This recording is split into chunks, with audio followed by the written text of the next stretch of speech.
দেখো এক্সপোনেন্টের যে জেনারেল ফর্মুলাগুলো আছে সেটা পড়েছি, আর এক্সাম্পল রয়েছে, এক্সারসাইজ রয়েছে, ঠিক আছে। আজকে যে দুটো জিনিস পড়াবো সে দুটোর নাম হচ্ছে, একটা হচ্ছে স্ট্যান্ডার্ড ফর্ম আর একটা হচ্ছে ইউজুয়াল ফর্ম, ঠিক আছে। আচ্ছা, প্রথমে যেটা পড়াবো সেটা হচ্ছে স্ট্যান্ডার্ড ফর্ম।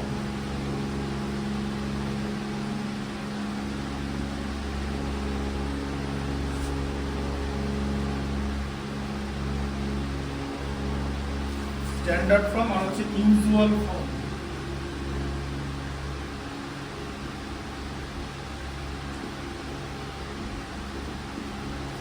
স্ট্যান্ডার্ড ফর্ম কিরকম করে লেখা যায়?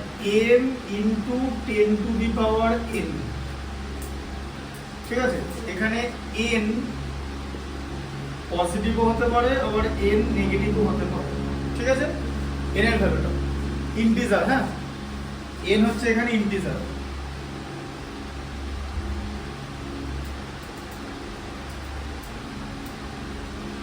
ঠিক আছে। আর m কিরকম হবে? m এর ভ্যালু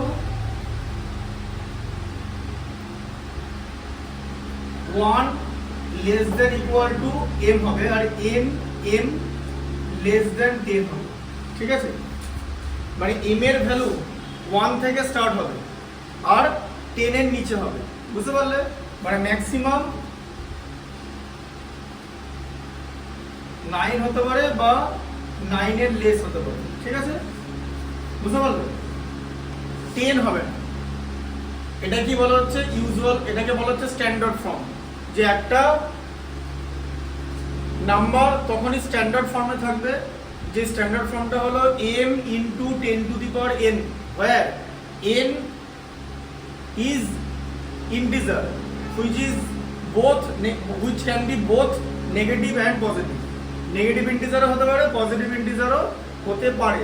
আর m এর ভ্যালু 1 থেকে স্টার্ট হবে, 1 এর নিচে কিন্তু হবে না, 1 থেকে স্টার্ট হবে, 1 এর নিচে হবে না, আর 10 এর উপরে যাবে না, 10 ও হবে না, ঠিক আছে, 9 পর্যন্ত থাকবে।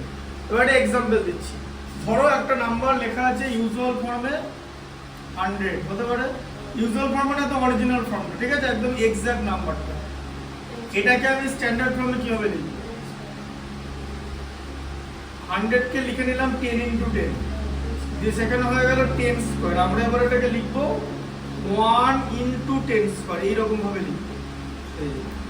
এই জিনিসটাকে বলা হচ্ছে স্ট্যান্ডার্ড ফর্ম, বুঝতে পারলে? ঠিক আছে। আচ্ছা, ধরো এবার এরকম, হ্যাঁ বুঝতে পেরেছিলে? এরকম লেখা আছে, ধরো, তাহলে এটা কিভাবে লিখবো?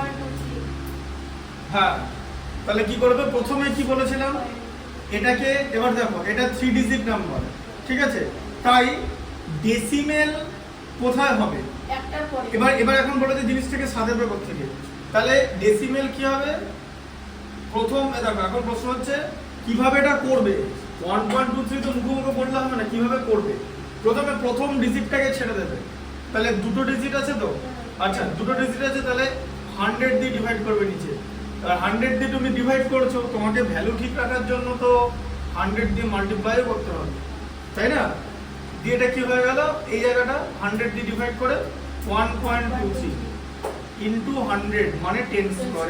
এইটাকে বলা হচ্ছে স্ট্যান্ডার্ড ফর্ম। তাহলে যে কোনো জিনিসটা কিন্তু এইরকম ভাবে ডিভাইড করতে হবে, ঠিক আছে, যে প্রথম নাম্বারটা রেখে দেবে, বাকি দুটো নেই, বুঝতে পারলে? আচ্ছা, যদি এরকম থাকে 1 2 3 4 5, এটা হচ্ছে তোমার ইউজুয়াল ফর্ম, যেখানে যে নাম্বারটা সেটা হচ্ছে 12345, তাহলে এটাকে স্ট্যান্ডার্ড ফর্ম করবে, কি করে? Usual form. আচ্ছা, তাহলে তুমি এবার নাম্বারটাকে লিখে নেবে। আচ্ছা, ডিভাইডেড বাই কত হবে? 4টে নাম্বার আছে 1 বাদ দিয়ে, তাই তো? তাহলে 1 এর পরে তোমার 4টা 0 থাকবে। ভ্যালু সেম রাখার জন্য 1 এর পরে তোমাকে 4টা 0 দিতে হবে। এটা হয়ে যাবে হচ্ছে 1.2345 হয়ে গেল ইনটু 10 টু দি পাওয়ার 4 হয়ে গেল। এবার বুঝতে পেরেছো? এবার তোমার এই হলো স্ট্যান্ডার্ড ফর্ম আর ইউজুয়াল ফর্মের কনসেপ্ট। আর স্ট্যান্ডার্ড ফর্ম থেকে ইউজুয়াল ফর্ম কি করে করব? স্ট্যান্ডার্ড ফর্ম থেকে তো স্ট্যান্ডার্ড ফর্ম আছে 1.247 ইনটু 10 টু দি পাওয়ার 5, ঠিক আছে। আচ্ছা এবার দেখো এটা কিসে আছে, এটা হচ্ছে স্ট্যান্ডার্ড ফর্মে আছে, ঠিক আছে। তাহলে এটা ইউজুয়াল কি হবে,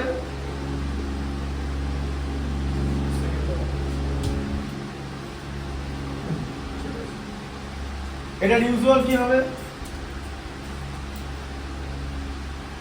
1.247 যেরকম ছিল 10 টু দি পাওয়ার 5 আছে, মানে 1 এর পর 1 2 3 4 5 এরকম হলো তো। আচ্ছা ডেসিমেল কে রিমুভ করার জন্য আমার ডেসিমেলের পরে 3টা ডিজিট আছে, এক একটা ডিজিটকে রিমুভ করতে এক একটা জিরো লাগবে। এবার আমার ডেসিমেল এখন রিমুভ হয়ে বসে আছে, ডেসিমেল রিমুভ হয়ে গেল তো, আরো দুখানা জিরো আমার বাকি আছে, সেই দুটো জিরো এখানে বসে যাবে। এরকম ভাবে স্ট্যান্ডার্ড ফর্ম থেকে ইউজুয়াল ফর্ম করতে হয়, আর ইউজুয়াল ফর্ম থেকে এরকম ভাবে স্ট্যান্ডার্ড ফর্ম করতে হয়। এটা হচ্ছে দুটো বেসিক কনসেপ্ট। এরপর আমরা ডিরেক্টলি এক্সারসাইজে চলে যাব, সেখানে we will get to know plenty of example, ঠিক আছে। আচ্ছা এবার দেখো এক্সারসাইজ কি ছিল, এক্সারসাইজ 2B।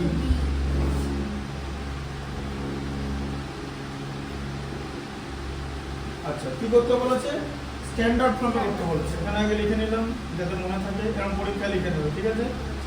লিখতে 10 সেকেন্ডও লাগবে না। স্ট্যান্ডার্ড ফর্ম, আচ্ছা স্ট্যান্ডার্ড ফর্ম লিখে নিলে স্যার বলছি আমরা হোমওয়ার্কটা করে নিয়েছি। করে নিছো তো, ঠিক আছে। 53.57.36 এরকম আছে। তাহলে এটাকে কি করব, আচ্ছা 57, তাহলে কি করব বলো, 5736 তারপর দুটো জিরো, তাই তো? কি করব বলো,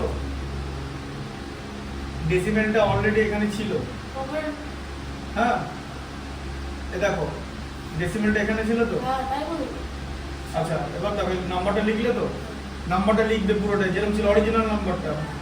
আচ্ছা ডেসিমেল এখানে আনতে হবে তো, কি দিয়ে ডিভাইড করতে হবে, কি দিয়ে ডিভাইড করতে হবে, 10 দিয়ে ডিভাইড করতে হবে। ডেসিমেল একটা সরবে তো, এখান থেকে এখানে যাবে তো, ডেসিমেল একটা শিফট হবে তো। আচ্ছা 10 দিয়ে যখন আমরা ডিভাইড করব, ঠিক আছে, তখন তো 10 দিয়ে মাল্টিপ্লাই করতে হবে, তাই তো। আচ্ছা 10 দিয়ে তাহলে কি ডিভাইড করে দিলাম, 5.736 হলো, হয়ে গেল তো এই জায়গাটা, হ্যাঁ ডেসিমেল চলে এলো তো, ইনটু 10 টু দি পাওয়ার 1। বুঝতে পেরেছো কনসেপ্টটা?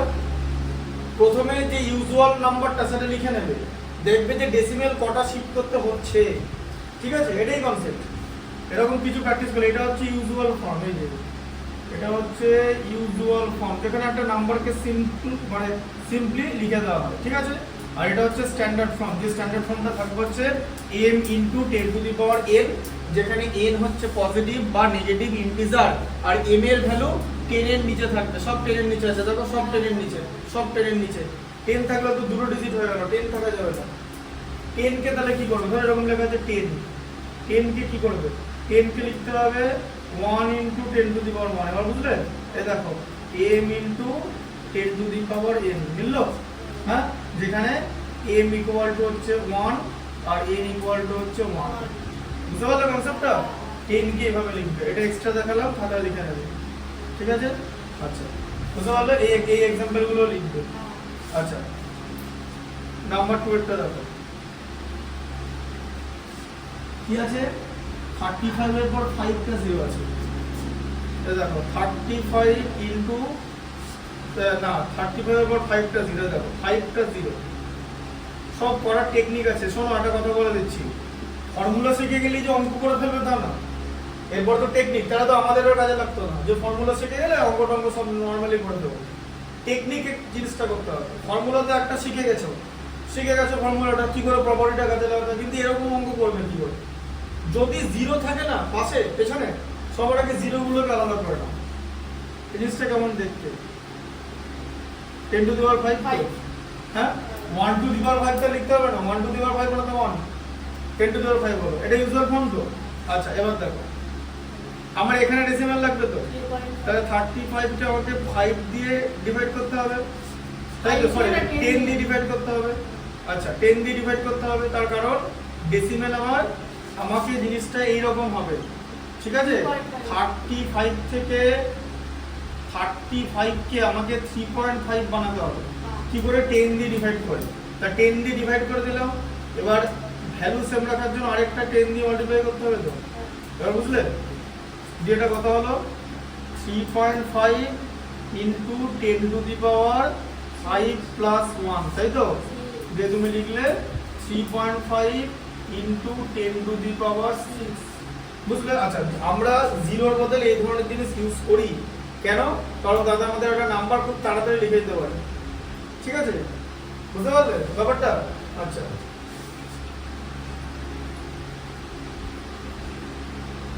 থ্রিতে কি আছে? 273, 3টা জিরো আছে, ঠিক আছে? আচ্ছা, তাহলে এটা কি করবে?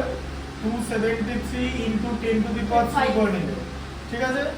দিয়ে 273 কে তুমি 100 দিয়ে ডিভাইড করবে। 100 দিয়ে ডিভাইড করলে ডেসিমেল এখান থেকে এইখানে চলে আসবে। আচ্ছা, এবারে আবার 100 দিয়ে ডিভাইড মানে 10 টু দি পাওয়ার 2 দিয়ে মাল্টিপ্লাই করা। ভ্যালু সেম রাখার জন্য ভ্যালু তুমি ইকুয়াল সাইন দিয়েছো, তুমি তো ভ্যালু চেঞ্জ করতে পারবে না, তাই তো? আচ্ছা, তাহলে এটা কত হলো? 2.73 into 10 to the power 3 plus 2, তাহলে কত হলো? 2.73 ইনটু 10 টু দি পাওয়ার 5, ঠিক আছে? বুঝতে পারলে কনসেপ্টটা? কনসেপ্টটা ভালো করে বুঝতে হবে।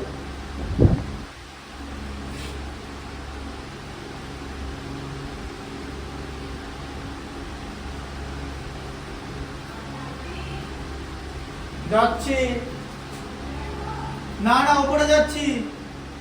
এখানে জিরো আছে 6টা, জিরো ভালো করে গুণ নেবে চোখে দেখে, না? 168, হ্যাঁ এরকম করে লেখে জিনিসটা। এটা কিরকম করে পড়তে পারবে তুমি? হ্যাঁ, এই নাম্বারটাকে পড়তে পারবে? ইন্টারন্যাশনাল স্কেলে পড়তে পারবে? কি ইন্টারন্যাশনাল স্কেলে এই নাম্বারটাকে পড়ো, মানে express the number in words in international scale. 168, তারপরে দুটো ঘর যদি থাকে মিলিয়ন হয়, মিলিয়ন। এটা কে এর ঘর, তাই তো? এটা 10, 100, 1000 এর ঘর। এটা কে দের ঘর, মানে কে 10 কে 100 কে দের ঘর। এরপর এটা মিলিয়নদের ঘর, ঠিক আছে? তিনটে মিলিয়নদের ঘর, বুঝলে? হ্যাঁ, এরকম করে তুমি তোমার ফোন নাম্বারও করতে পারবে, কোনো ব্যাপার না, ঠিক আছে?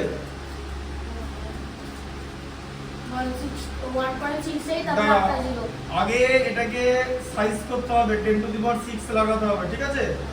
এরপরে 168 কে ডেসিমেল এইখানে যাবে, ডেসিমেলটা এখন এখানে আছে, জানো তো? হ্যাঁ, 5 কথার মানে জানো? 5 মানে হচ্ছে 5.0, তাই তো? ডেসিমেল এখানে আছে, তাহলে 100 দিয়ে ডিভাইড করব, ঠিক আছে? 100 দিয়ে ডিভাইড করার জন্য 10 টু দি পাওয়ার 2 করতে হবে। তাহলে এটা কত হবে? 1.68 into 10 to the power 6 plus 2, তাহলে কত হলো? 1.68 ইনটু 10 টু দি পাওয়ার 8, ঠিক আছে? যে কোনো বড় নাম্বারকে আমরা ব্যাকটেরিয়া রেডিয়াস যখন লিখবো, তাহলে কি এতগুলো জিরো দেবো? আমরা ছোট ছোট করে লিখে দেবো ব্যাকটেরিয়া রেডিয়াস, ঠিক আছে? এরকম করে লিখবো। যেমন ধরো তুমি যদি জিজ্ঞেস করো যে লাইটের স্পিড, ঠিক আছে? লাইট স্পিড কি হবে? Speed of light 3 into 10 to the power 8 metre per second. তাহলে ওখানে বলবো এটা হচ্ছে অ্যাপ্রক্সিমেট ভ্যালু, বুঝলে? এটাকে বলা হচ্ছে অ্যাপ্রক্সিমেট ভ্যালু। আর যদি বলতে এক্সাক্ট ভ্যালু কি? 299,792,415, এটা হচ্ছে মিটার পার সেকেন্ড, এটা হচ্ছে এক্সাক্ট ভ্যালু। তাই এটা দেখো 299,792,415, এটা আমরা এইভাবে করি। আমি লিখতে এরকম করে শিখিয়ে দিই। 299 এম লিখবে ব্র্যাকেট মিলিয়ন, 792k এদিকে 45, ঠিক আছে? কে মানে 1000, তাই তো? বুঝলে কনসেপ্টটা? হ্যাঁ, এবার 299 কথাটা তো খাতায় স্টুডেন্টরা লিখতেই পারবে, না লিখলে আর অঙ্ক করতে গিয়ে লাভ নেই, তাই না? আচ্ছা, এটা লিখে নাও, ঠিক আছে? বুঝতে পারলে কনসেপ্টটা? এইগুলো ভালো করে ঘোরাতে হবে, কনসেপ্টটা ভালো করে বুঝতে হবে। শুধু ফর্মুলা বা প্রপার্টিজ শিখে লাভ নেই, সেটাকে কি করে ম্যাথসের মধ্যে ইউটিলাইজ করবে সেটা শিখতে হবে। ম্যাথসটা মোর দ্যান ফর্মুলা, বারবার মনে রাখবে। Maths is ahead of formula. শুধু তাহলে যদি তুমি ধরো একটা কথা বলি, ধরো তোমাকে আমি যেই মেনের চ্যাপ্টারগুলো তোমার কোনটা ক্লাস 12 এর স্টুডেন্টস মুখস্থ করে দেবে, ফর্মুলা টর্মুলা আছে, তো কি মেন ক্র্যাক করে দেবে? তাহলে অঙ্কটা কি করবে? অঙ্কটা এমন ঘুরিয়ে ঘুরিয়ে ঘুরিয়ে ঘুরিয়ে থাকবে না, এভরি মিলি সেকেন্ডে তোমার ইন্টেলিজেন্স চেক করবে। ঠিক আছে? সো তোমাকে প্রসেস জানতে হবে।